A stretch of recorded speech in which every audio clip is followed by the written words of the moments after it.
27 ذی-الحج ہے یا 26 ذی-الحج ہے، حضرت عمر فاروق کو زخم لگ گیا، زخم گہرا ہے۔ اپنے شہزادے سے کہنے لگے پتر سیدہ عائشہ صدیقہ کی بارگاہ میں جاؤ،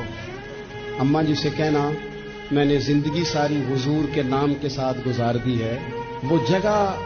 جہاں آج گنبد خضرا ہے وہاں ایک حضور کا مزار ہے، ایک حضرت صدیق اکبر کا، تیسری جگہ سیدہ عائشہ نے اپنے لیے رکھی ہوئی تھی۔ جناب عبداللہ ابن عمر کہتے ہیں میں نے جا کے حضرت عائشہ صدیقہ سے کہا اماں جی